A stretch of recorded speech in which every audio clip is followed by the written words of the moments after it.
सबको जय मसीह की। आप सभी का परमेश्वर के भवन में स्वागत है। आज क्रिसमस है और हम क्रिसमस इसलिए मना रहे हैं क्योंकि माना जाता है कि इस दिन हमारे प्रभु यीशु मसीह का जन्म हुआ था। प्रभु यीशु मसीह संसार में इसलिए आए ताकि हमें पापों से छुटकारा मिले। आज हम एक सुंदर नाटक देखने जा रहे हैं जिसमें हम जानेंगे कि किस प्रकार परमेश्वर ने इस पृथ्वी की रचना की, मनुष्य को बनाया और फिर कैसे पाप इस संसार में आया। इसके साथ साथ हम यह भी देखेंगे कि कैसे हमारे प्रभु यीशु मसीह का जन्म एक गौशाले में हुआ और क्यों प्रभु यीशु मसीह संसार में आए। प्रभु यीशु मसीह हम सभी के लिए संसार में आए। परमेश्वर का वचन कहता है यूहन्ना 3:16 में, क्योंकि परमेश्वर ने जगत से ऐसा प्रेम किया कि उसने अपना इकलौता पुत्र दे दिया ताकि जो कोई उस पर विश्वास करे वह नाश न हो परंतु अनंत जीवन पाए। प्रभु यीशु मसीह हमारे लिए संसार में आए, मारे गए, गाड़े गए, फिर मुर्दों में से तीसरे दिन जी उठे। वह जीवित हैं और वह जिंदा परमेश्वर हैं और वह हमारी प्रार्थनाओं को सुनते हैं और उसका उत्तर भी देते हैं और वह हमसे और आपसे बहुत प्रेम करते हैं। आइए इस संदेश के साथ इस नाटक का आनंद लें और परमेश्वर की महिमा करें। आदि में परमेश्वर ने आकाश और पृथ्वी की सृष्टि की। पृथ्वी बेडोल और सुनसान पड़ी थी और गहरे जल के ऊपर अंधियारा था तथा परमेश्वर का आत्मा जल के ऊपर मंडराता था। तब परमेश्वर ने कहा, उजियाला हो, तो उजियाला हो गया। और परमेश्वर ने उजियाले को देखा कि अच्छा है, और परमेश्वर ने उजियाले को अंधियारे से अलग किया।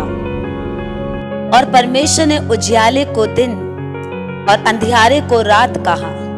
तथा सांझ हुई, फिर भोर हुआ, इस प्रकार पहला दिन हो गया। फिर परमेश्वर ने कहा, दिन को रात से अलग करने के लिए आकाश के अंतर में ज्योतियां हो, और वे चिन्हों और नियत समयों और दिनों और वर्षाओं के कारण हो, और वे ज्योतियां आकाश के अंतर में पृथ्वी पर प्रकाश देने वाली भी ठहरे। और वैसा ही हो गया।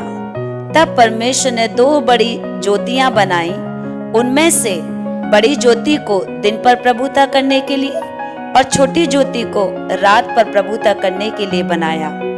और तारागण को भी बनाया। परमेश्वर ने उनको आकाश के अंतर में इसलिए रखा कि वे पृथ्वी पर प्रकाश दें तथा दिन और रात पर प्रभुता करें और उजियाले को अंधियारे से अलग करें। और परमेश्वर ने देखा कि अच्छा है। फिर परमेश्वर ने कहा, हम मनुष्य को अपने स्वरूप के अनुसार अपनी समानता में बनाएं, और वे समुद्र की मछलियों और आकाश के पक्षियों और घरेले पशुओं और सारी पृथ्वी पर और सब रेंगने वाले जंतुओं पर पृथ्वी पर रेंगते हैं अधिकार रखे। अपने ही स्वरूप के अनुसार परमेश्वर ने उसको उत्पन्न किया, नर और नारी करके उसने मनुष्यों की सृष्टि की। और परमेश्वर ने उनको आशीष दी और उनसे कहा, फूलो फलो और पृथ्वी पर भर जाओ, उसको अपने वश में कर लो और समुद्र की मछलियों तथा आकाश के पक्षियों और पृथ्वी पर रेंगने वाले सब जंतुओं पर अधिकार रखो। तब परमेश्वर यहोवा ने आदम को भूमि की मिट्टी से रचा और उसके नथनों में जीवन का श्वास फूंक दिया और आदम जीवित प्राणी बन गया। और यहोवा परमेश्वर ने पूर्व की ओर अदन में एक वाटिका लगाई और वहां आदम को, जिसे उसने रचा था, रख दिया। और यहोवा परमेश्वर ने भूमि से सब भांति के वृक्ष जो देखने में मनोहर और जिनके फल खाने में अच्छे हैं उगाए, और वाटिका के बीच में जीवन के वृक्ष को और भले या बुरे के ज्ञान के वृक्ष को भी लगाया। तब यहोवा परमेश्वर ने आदम को लेकर अदन की वाटिका में रख दिया कि वह उसमें काम करे और उसकी रक्षा करे। और यहोवा परमेश्वर ने आदम को यह आज्ञा दी कि तू वाटिका के सब वृक्षों का फल बिना खटके खा सकता है, पर भले या बुरे के ज्ञान का जो वृक्ष है उसका फल तू कभी ना खाना, क्योंकि जिस दिन तू उसका फल खाएगा उसी दिन तू अवश्य मर जाएगा। जी हाँ परमेश्वर, मैं आपकी आज्ञा का अनुसरण करूंगा।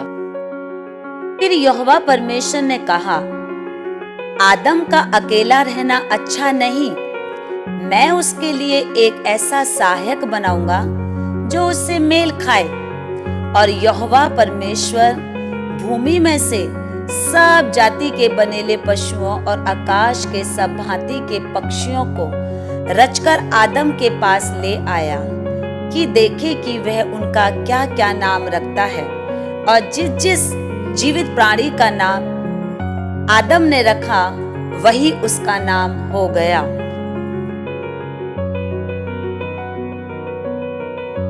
अरे ये जानवर कितना सुंदर है, मैं इसका नाम खरगोश रखता हूँ। ये जानवर कितने सुंदर हैं, मैं इनका नाम भेड़ रखता हूँ। ये पक्षी जो आसमान में उड़ रहे हैं, मैं इनका नाम तोता रखता हूँ। ये मेरे चारों ओर फैली हरियाली, ये सब पौधे कहलाएंगे। इस प्रकार आदम ने सारे पशु पक्षियों के नाम रख दिए, पर आदम के लिए कोई सहायक ना मिला। तब परमेश्वर ने आदम को भारी नींद में डाल दिया।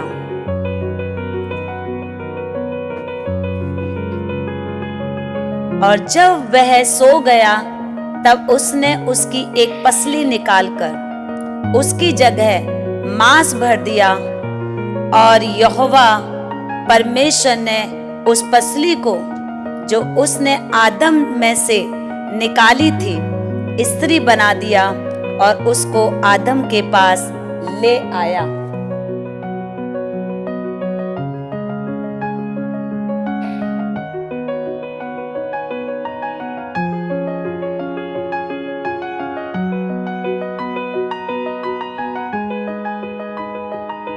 ये कौन है?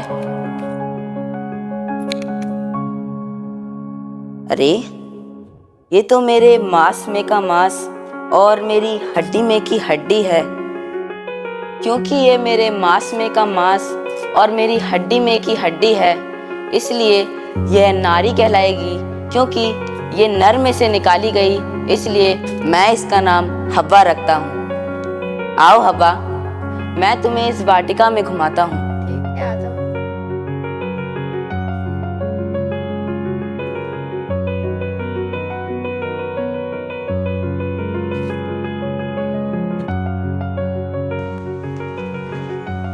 हवा, परमेश्वर ने चांद, तारे, पहाड़, नदियां, ये जीव जंतु, पेड़ पौधे सब कुछ हमारे लिए बनाया। हमें मिलकर इसकी देखभाल करनी होगी। ठीक है आदम। इसके साथ परमेश्वर ने हमें एक चेतावनी भी दी है। वो कौन सी चेतावनी है आदम? हवा, हम इस वाटिका के सारे वृक्षों का फल खा सकते हैं, लेकिन एक वृक्ष जो इस वाटिका के बीच में लगा हुआ है, हमें उसका फल नहीं खाना। ठीक है आदम, मैं इस बात का ध्यान रखूंगी। ठीक है हवा, मैं वाटिका में कुछ काम के लिए जाता हूँ। ठीक है आदम।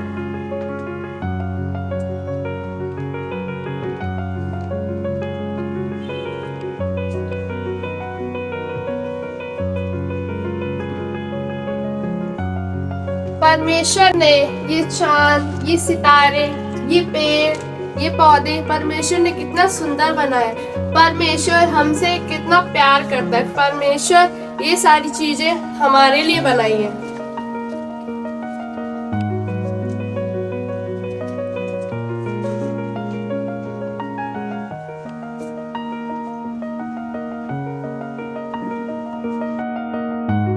एक दिन हवा वाटिका में अकेले घूम रही थी, तभी शैतान उपस्थित हुआ।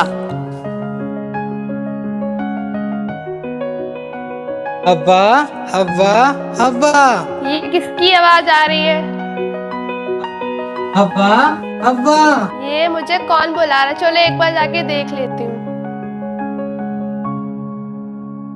क्या परमेश्वर ने तुम्हें इस वाटिका के सभी फलों को खाने से मना किया है? नहीं नहीं नहीं, परमेश्वर ने हमें सारे वाटिका के वृक्ष का फल खाने के लिए मना नहीं किया, लेकिन इस सारे वृक्ष में जो बीज का जो पेड़ है केवल उसका फल खाने के लिए मना किया है। जिस दिन हम इसका फल खाएंगे उस दिन हम अवश्य मर जाएंगे। नहीं नहीं, तुम निश्चय ना मरोगी, लेकिन परमेश्वर आप जानता है कि जिस दिन तुम उस फल को खाओगी तुम परमेश्वर के तुल्य हो जाओगी और भले और बुरे का ज्ञान पाकर तुम परमेश्वर के तुल्य हो जाओगी।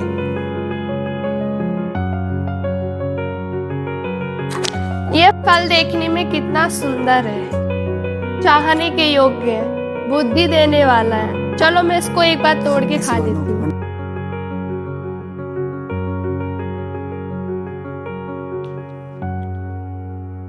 आदम को बुलाती हूँ। आदम, आदम कहाँ हो? जल्दी आओ। अरे आता हूँ। जल्दी आओ आदम। अरे ऐसा भी क्या हो गया, आता हूँ। जल्दी आओ आदम। क्या हुआ? ये लो फल, खा के देखो कितना मीठा है। हवा, ये तुमने क्या किया? परमेश्वर ने जो फल हमें खाने से मना किया था, तुमने वो फल खा लिया। खा के देखो कितना मीठा है। नहीं, मैं ये फल नहीं खाऊंगा। खा लो आदम एक बार। चलो अगर तुम कह रही हो तो मैं खा लेता हूँ। अरे हवा, हम तो नंगे हैं। हाँ आदम, हम तो नंगे हैं। चलो हम छिप जाते हैं। परमेश्वर जो दिन के ठंडे समय वाटिका में फिरता था, आदम को आवाज लगाई, आदम, आदम, तू कहाँ है? हे परमेश्वर, जब मैंने बारी में तेरा शब्द सुना तो मैं डर गया, क्योंकि मैं नंगा था इसलिए छिप गया। किसने तुझे बताया कि तू नंगा है? जिस पेड़ का फल खाने को मैंने तुझे मना किया था, क्या तूने उसका फल खाया है? परमेश्वर, जो स्त्री तूने मेरे साथ रहने को दी थी उसी ने मुझे उस वृक्ष का फल लाकर दिया, तब मैंने खाया। हवा, तूने ये क्या किया? परमेश्वर मुझे सपने बहका दिया था, तब मैंने वो फल खा लिया। परमेश्वर ने सर्प से कहा, तूने जो किया है इसलिए तू सब घरेले पशुओं और सब बनेले पशुओं से अधिक शापित है। तू पेट के बल चला करेगा और जीवन भर मिट्टी चाटता रहेगा।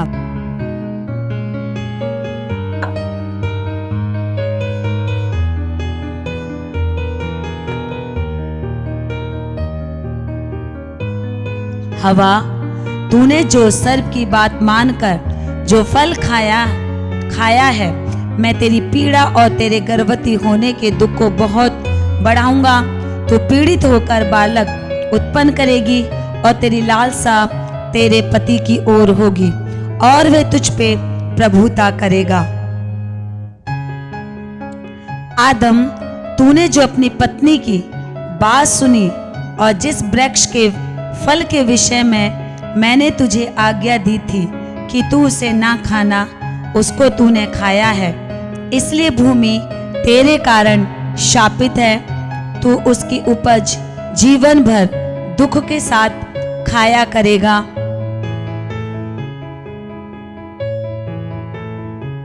और तेरे लिए वह ऊंट कटारे उगाएगी और तू खेत की उपज खाएगा और अपने माथे के पसीने की रोटी खाया करेगा और अंत में मिट्टी में मिल जाएगा, क्योंकि तू उसी में से निकाला गया है। तू मिट्टी तो है और मिट्टी में ही फिर मिल जाएगा।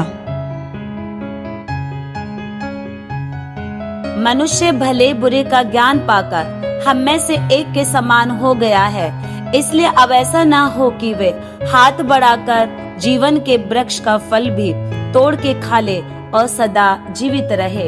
इसलिए परमेश्वर ने स्वर्गदूत को आज्ञा दी कि उसको वाटिका से बाहर निकाले।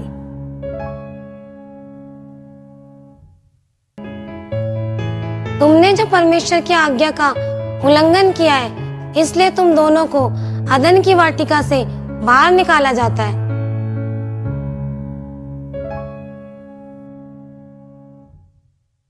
आगे अदन में, धरती गगन में, एक शाम ईश्वर ने आवाज दी थी, आदम आदम आदम कहाँ खो गया। आदम को अपनी गलती पे दुख था, आदम को अपनी गलती पे दुख था, आदम का सर झुक गया।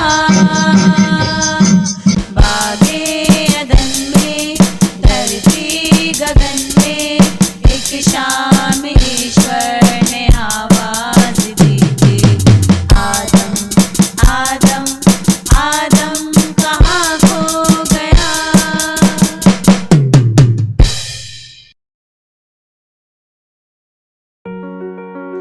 यहूदिया के राजा हेरोदेस के समय अबिया के दल में जकरिया नाम का एक याजक था और उसकी पत्नी हारून के वंश की थी, जिसका नाम एलिशबा था। वे दोनों परमेश्वर के सामने धर्मी थे और प्रभु की सारी आज्ञाओं और विधियों पर निर्दोष चलने वाले थे। अरे भाई, आज परमेश्वर के भवन में धूप जलाने कौन जाएगा? हाँ भाई, कौन जाएगा? परेशान मत हो, हम सबके नाम की चिट्ठी डालेंगे। जिसके नाम की चिट्ठी निकलेगी वही परमेश्वर के भवन में धूप जलाने को जाएगा।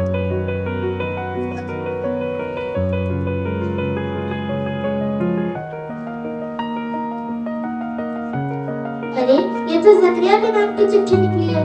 जाओ जकरिया, तुम परमेश्वर के भवन में धूप जलाने को जाओ। ठीक है भाई, मैं परमेश्वर के भवन में धूप जलाने को जाता हूँ।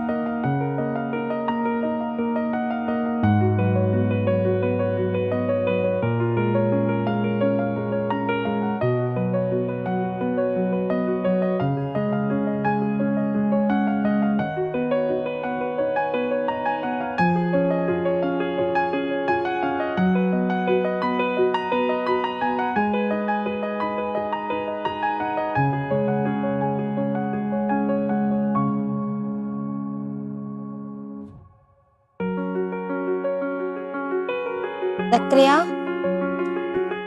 हे जकरिया, भयभीत न हो, तेरी प्रार्थना सुन ली गई है। तू और तेरी पत्नी एलिशबा जो परमेश्वर की सारी विधियों और आज्ञाओं पर निर्दोष चलते हो, इसलिए परमेश्वर ने तुम्हारी प्रार्थनाओं का जवाब दिया है। तुझे तेरी पत्नी एलिशबा से एक पुत्र उत्पन्न होगा और तू उसका नाम यूहन्ना रखना। वह महान होगा। तुझे उसके जन्म के कारण आनंद और हर्ष होगा और बहुत से लोग उसके जन्म के कारण आनंदित होंगे। वह दाख रस और मदिरा कभी ना पिएगा और माता के गर्भ से ही पवित्र आत्मा से परिपूर्ण हो जाएगा। पर ऐसा कैसे संभव है? मैं तो बूढ़ा हो चुका हूँ और मेरी पत्नी भी बूढ़ी हो चुकी है। बुढ़ापे में हमारी संतान कैसे संभव है? मैं जिब्राइल हूँ जो परमेश्वर के सामने उपस्थित रहता हूँ। मैं तुझसे बातें करने और ये सुसमाचार सुनाने के लिए भेजा गया हूँ। देख, जिस दिन तक ये बातें पूरी ना हो ले, तू मौन रहेगा और बोल ना सकेगा, क्योंकि तूने परमेश्वर की बातों की जो अपने समय पर पूरी होने वाली है प्रतीति ना की। अरे भाई, जकरिया को आने में तो देर क्यों हो गई? हाँ, देर क्यों हो गई? अरे देखो देखो, जकरिया आ रहा है। जकरिया, तुम्हें आने में इतनी देर क्यों हो गई? अरे जकरिया तो बोल नहीं पा रहा है। लगता है इसने परमेश्वर के भवन में कोई दर्शन पाया है। जकरिया के सेवा करने के दिन पूरे हुए और वो अपने घर लौट आया। कुछ दिन बीतने के बाद उसकी पत्नी एलिशबा गर्भवती हुई और 5 महीने तक अपने आप को यह कहकर छिपाए रखा, मनुष्य में मेरा अपमान दूर करने के लिए प्रभु ने इन दिनों में कृपा दृष्टि करके मेरे लिए ऐसा किया है। धन्यवाद हो प्रभु, जिसने मेरी कोख को खोला।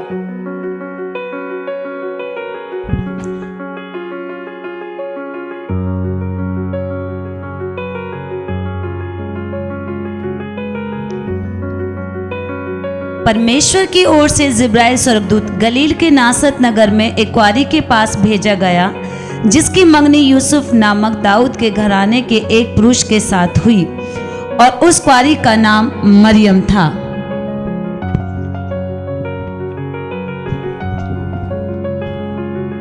आनंद और जय तेरी हो जिस पर परमेश्वर का अनुग्रह हुआ है। अरे ये किस प्रकार का अभिवादन है? हे मरियम, भयभीत ना हो, तुझ पर परमेश्वर का अनुग्रह हुआ है। तू पुत्र जनेगी और तू उसका नाम यीशु रखना। वह महान होगा और परम प्रधान का पुत्र कहलाएगा। मगर ये कैसे होगा? मैं तो किसी पुरुष को जानती तक नहीं। परमेश्वर का आत्मा तुझ पर उतरेगा, परम प्रधान की सामर्थ तुझ पर छाया करेगी, इसलिए वह जो उत्पन्न होने वाला है वह महान कहलाएगा और परम प्रधान का पुत्र कहलाएगा। देख, तेरी कुटुंबनी एलिशबा के भी इस बुढ़ापे में पुत्र होने वाला है, क्योंकि जो वचन परमेश्वर की ओर से होता है वह प्रभाव रहित नहीं होता। देख, मैं प्रभु की दासी, मुझे तेरे वचन अनुसार हो।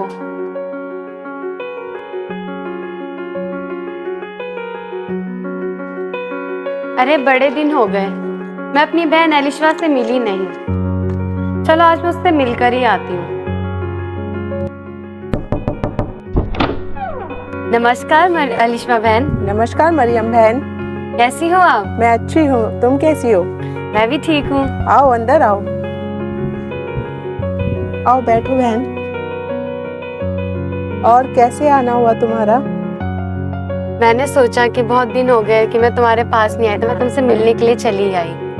अच्छा करा मरियम बहन। मरियम बहन, तू सब स्त्रियों में धन्य है, धन्य है तेरे पेट का फल। यह अनुग्रह मुझ पर हुआ है कि मेरे प्रभु की माता मेरे पास आई है। जो ही मैंने तेरे नमस्कार का शब्द सुना, आनंद से बच्चा मेरे पेट में उछला। चलो ठीक है एलिशबा बहन, अब मैं चलती हूँ, तुम अपना ध्यान रखना। ठीक है मरियम बहन, तुम भी अपना ध्यान रखना।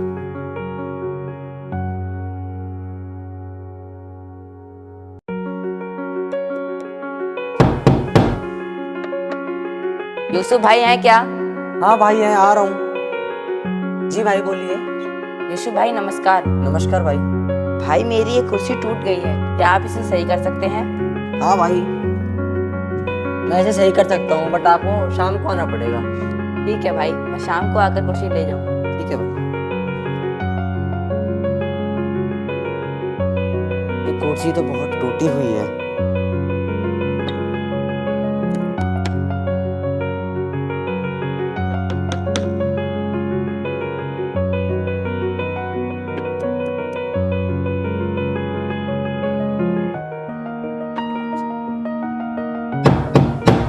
यूसुफ भाई हैं क्या? हाँ भाई आइए। भाई मेरी मैं कुर्सी दे के गया था सही करने के लिए। हाँ वो बन चुकी है।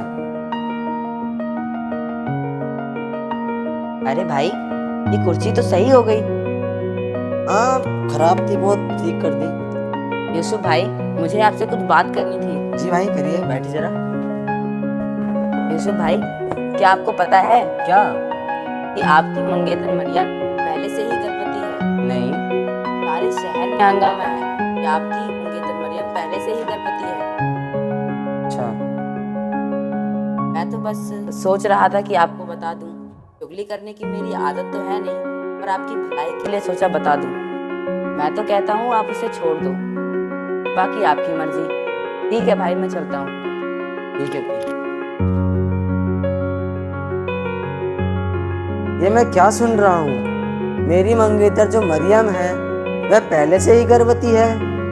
वह एक धर्मी स्त्री है, मैं उसे बदनाम नहीं कर सकता। मैं एक काम करूँगा, मैं उसे चुपके से त्याग दूंगा और कहीं दूर जा बसूंगा। मैं बहुत थक गया हूँ, मैं थोड़ी देर सो जाता हूँ।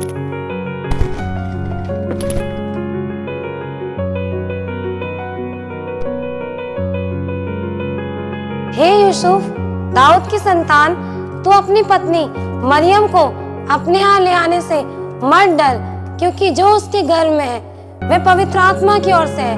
वो पुत्र जनेगी और तू उसका नाम यीशु रखना। वह बहुत सारे लोगों को उनके पाप से छुटकारा देगा।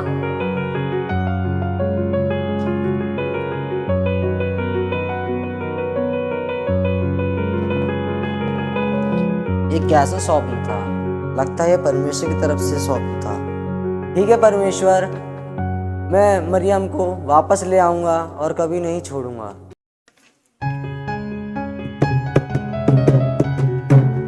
सुनो सुनो जनाबे आला, क्या कहता है ढोल वाला, मेरी भी सुन लो गौर से, फिर बात करो किसी और से। अगस्तुस केसर राजा की ओर से ये आज्ञा निकली है कि पूरे जगत के लोगों की नाम लिखाई हो। ये पहली नाम लिखाई है।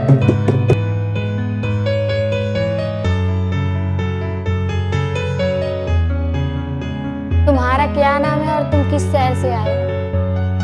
मेरा नाम योना है, मेरी पत्नी का नाम रूट है, हम बैतलहम देखते हैं।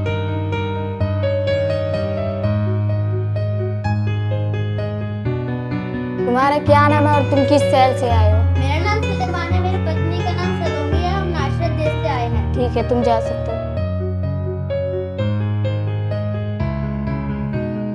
तुम्हारा क्या नाम है और तुम किस शहर से आए हो? मेरा नाम यहूदा है, मेरी पत्नी का नाम मार्था है, हम गलील से। ठीक है, तुम जा सकते हो।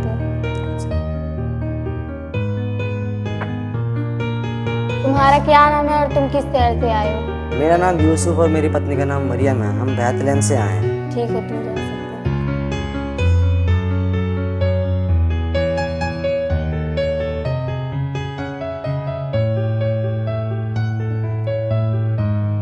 यूसुफ, मुझसे वार्ड नहीं चला जाता। लगता है मेरे जन्ने के दिन पूरे हो चुके हैं। तुम जल्दी जाके जगह का इंतजाम करो। मरियम, थोड़ा हौसला रखो, मैं सराय में जाके जगह का इंतजाम करता हूँ।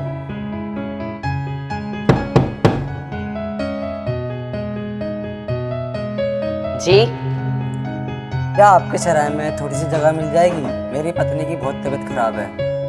रुको, मैं मालिक से पूछ कर आता हूँ। मालिक, बाहर 2 लोग आए हैं और सराय में थोड़ी सी जगह के लिए पूछ रहे हैं। देखो, हमारी तो सारी सराय भर चुकी है, हमारी सराय में कोई जगह नहीं है, उनसे जाके आप बोलो। देखिए, हमारे सराय में कोई जगह खाली नहीं है, हमारे सराय पूरी तरीके से भर चुके हैं। ठीक है।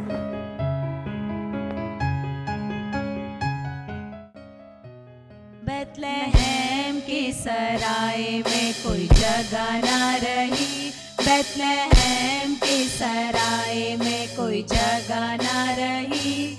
वहाँ 2 मुसाफिर आए थे, यूसुफ और मरियम। वहाँ 2 मुसाफिर आए थे, यूसुफ और मरियम।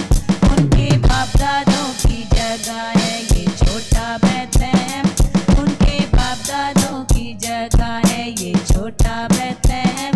बैतलहम के सराय में कोई जगह ना रही, बैतलहम के सराय में कोई जगह ना रही। यूसुफ, मुझसे वार्ड नहीं चला जाता। तुम जल्दी सराय के लिए हम मेरे लिए जगह का इंतजाम करो। देखो वहाँ पे एक सराय दिख रहा है, हम वहाँ चल के पूछते हैं।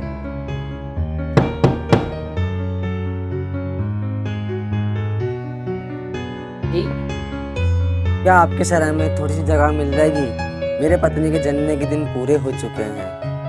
रुको, मैं मालिक से पूछ कर आता हूँ।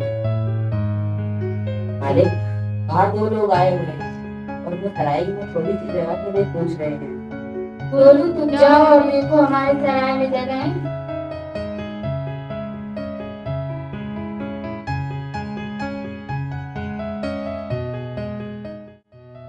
नहीं मालिक, हमारे सराय तो पूरी तरीके से भर चुके हैं, हमारे सराय में कोई जगह नहीं, पर गौशाला में थोड़ी सी जगह है। तो ये लोग वहाँ रहना चाहे तो रह सकते हैं।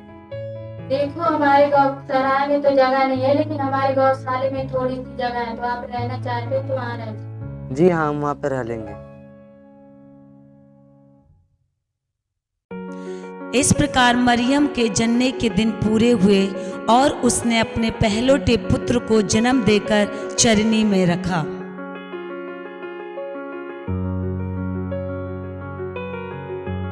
अरे, ये कितना चमकदार तारा है जो आगे ही आगे बढ़ता जा रहा है।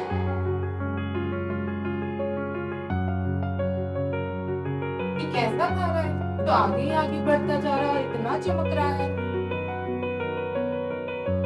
अरे भाई, आप भी इस तारे को देखते हुए आए हो? हाँ भाई, मैं भी सितारे को देखते हुए आया हूँ। अरे ये कितना चमकदार तारा है जो आगे बढ़ता ही जा रहा है। अरे आप दोनों भी इस चमकते हुए तारे को देखते हुए आए हो? हाँ भाई, हम भी सितारे को देखते हुए आए हैं। ऐसा चमकता तारा तो किसी बात का संकेत देता है। हाँ, ऐसे विभिन्न तारे का दिखना कोई मामूली बात नहीं। जब पृथ्वी पर कुछ अद्भुत होने जा रहा होता है तभी ऐसे तारों के संकेत मिलते हैं। ऐसा संकेत तो तभी मिलता है जब किसी महान राजा का जन्म हुआ हो। राजा का जन्म? राजा का जन्म तो राजमहल में होता है। चलो हम हेरोदेस राजा से पूछते हैं। आओ भाई, चलते हैं, चलो।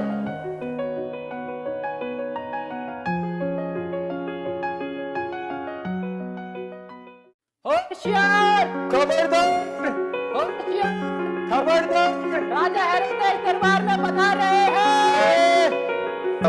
महाराज की जय हो, महाराज की जय हो, महाराज की जय हो, महाराज की जय हो।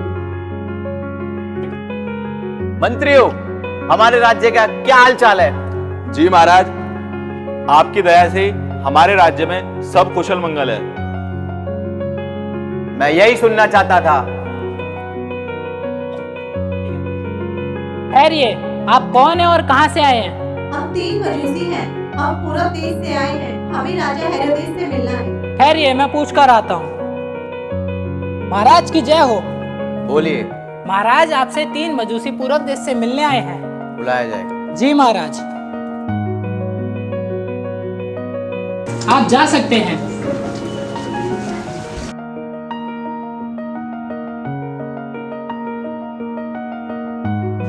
महाराज, हमने पूर्व में एक तारा देखा था।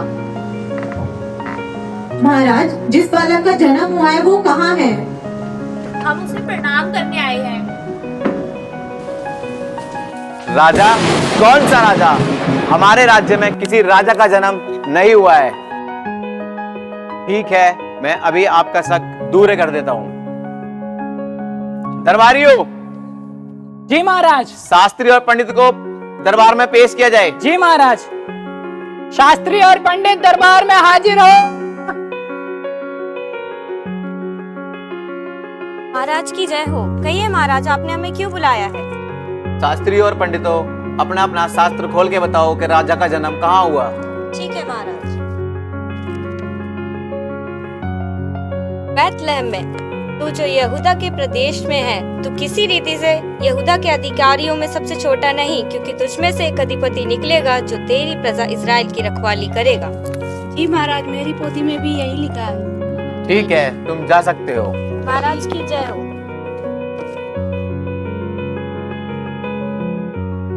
ठीक है मजूसियों, तुम जा सकते हो। जब उस बालक का पता लग जाए ताकि मुझे भी बताना, ताकि मैं भी उसको प्रणाम करूं। जी महाराज। महाराज की जय हो।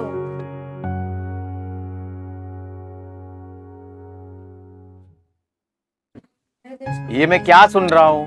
मेरे होते हुए किसी दूसरे राजा का जन्म कैसे हो सकता है?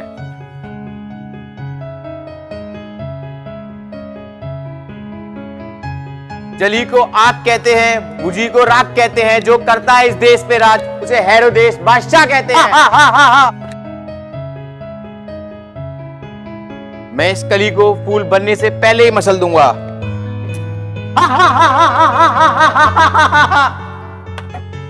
हमारे राजा का मन उदास है। ये खबर रानी तक पहुंचाई जाए। दरबार में पधार रही है।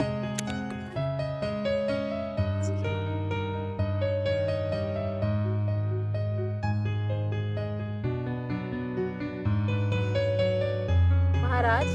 क्या बताऊं रानी, हमारे राज्य में किसी दूसरे राजा का जन्म हुआ है। दूसरे राजा का जन्म? आपके होते हुए किसी दूसरे राजा का जन्म कैसे हो सकता है? दरबारियों, राजा का मन आज बहुत उदास है। नाचने गाने वाले को बुलाया जाए। जी महारानी।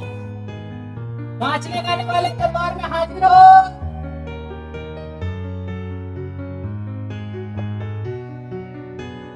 महाराज की जय हो।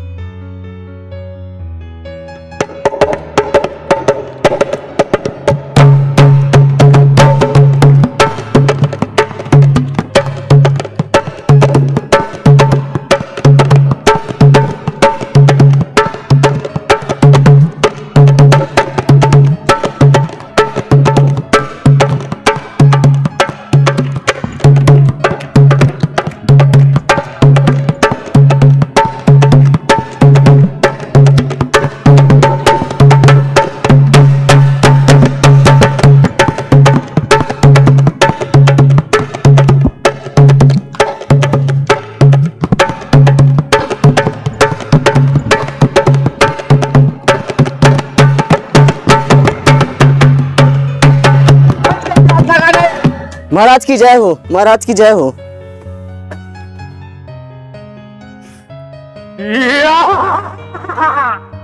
आ गया गणेश बच्चा।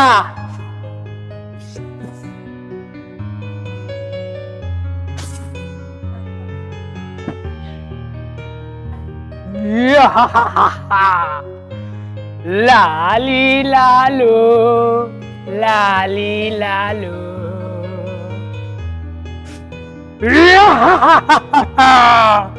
राजा, उस लड़के को मरवा दे और तेरा सारा राजपाट सब खत्म हो जाएगा, सब सर्वनाश हो जाएगा।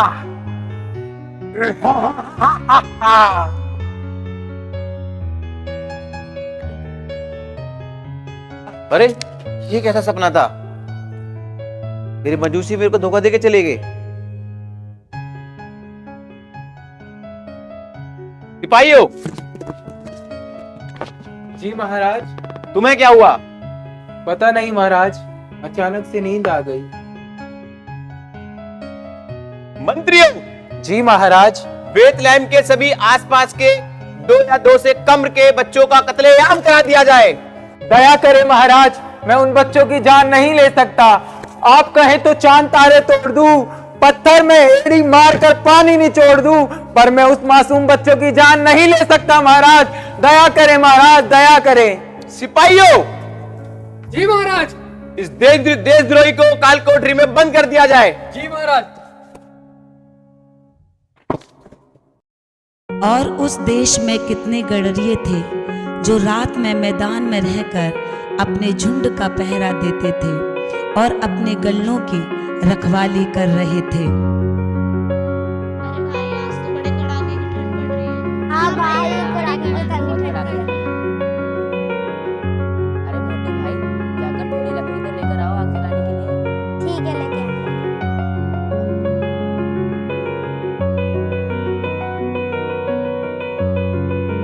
लो बदरू भाई, लकड़ी लेके आ गया। अरे कालू भाई, जरा जाके पेड़ तो गिनाओ, पूरी है या नहीं।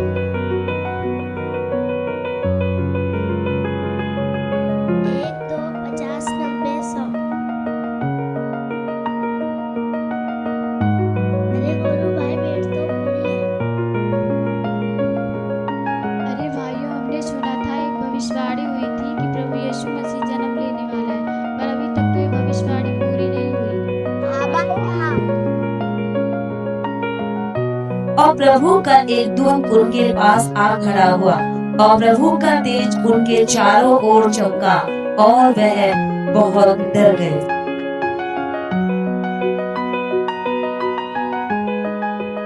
हे गडरियों, भयभीत ना हो। मैं तुम्हें एक आनंद का समाचार सुनाता हूँ जो सब लोगों के लिए होगा।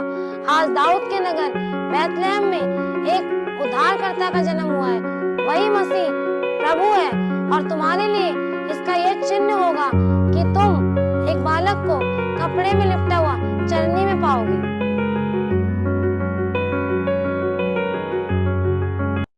चंदनिया छुप जाना रे, पल भर को रुक जाना रे, नींदी आँखों में आए, बेटा मेरा सो जाए।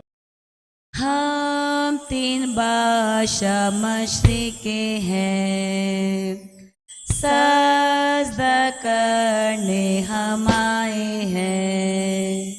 सफर दूर का पीछा नूर का करके हम आए हैं। आए रब के तारे आजुबा, शाही तारा खुशनुमा, आगे चल के राधिका के काम में नूर तक पहुँचा।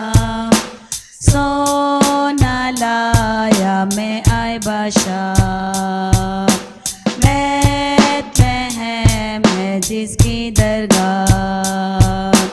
तू तज़ार है ये नमस्कार तू ही अभी शहंशाह आए रात के तारे आजुबा शाही तारा खुशनुमा आगे चल के राह दिखा के कामिल तक पहुँचा लो भी मैं साथ लाया हूँ ताकि तुझको नजर में दूँ दिलो जान से और ईमान से तुझको खुदा मानूं आए रब के तारे आजुबा शाही तारा खुशनुमा आगे चल के राह दिखा के कामिलों तक पहुँचा मोर में लाया मौत का निशान क्योंकि देगा तू अपनी जान दो फुटा के खून बहा के होवेगा मसीह कुर्बान आए रब के तारे आजुबा शाही तारा खुशनुमा आगे चल के राह दिखा के कामिलों तक पहुँचा हे नचे झूम के ओ चरवाए नचे झूम के ओ आज सभी गा रहे सुर मिला रहे आज सभी गा रहे सुर मिला रहे मिलके करे बंदना ओ मिलके करे बंदना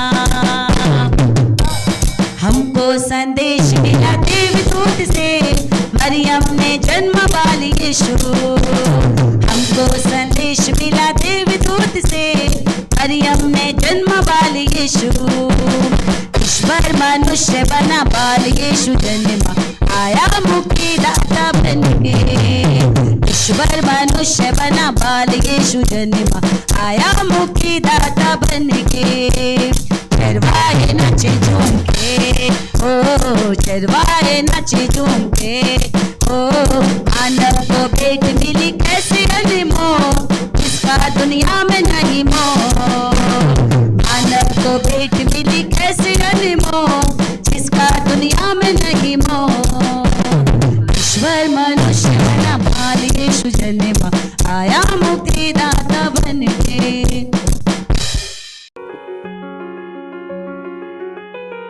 हे मजूसियों तुम उस बालक अर्थात मसीह प्रभु के जन्म का संदेश राजा हेरोदेस को मत देना क्योंकि वह इस बालक को मरवा देना चाहता है इसलिए तुम सीधे अपने देश पूरब की ओर लौट जाना। अरे ये कैसा सपना था? क्या भाई आपने भी वही सपना देखा? हाँ भाई मैंने भी वही सपना देखा। हाँ मैंने भी वही सपना देखा। चलो भाइयों हम अपने मार्गों की ओर चलते हैं हम राजा हेरोदेस के भवन में नहीं जाएंगे। हाँ भाइयों क्योंकि वह उस राजा को मरवा देगा। चलो भाइयों हम अपने मार्गों की ओर चलते हैं। हाँ हाँ चलो चलो चलते हैं।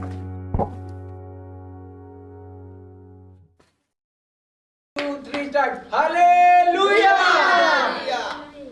बोल प्रभु यीशु मसीह की। धन्यवाद यह नाटक पूरा देखने के लिए। तो बताइए आपको ये नाटक कैसा लगा। परमेश्वर आपको आशीष दे। आप सभी को जय मसीह की and merry Christmas all of you.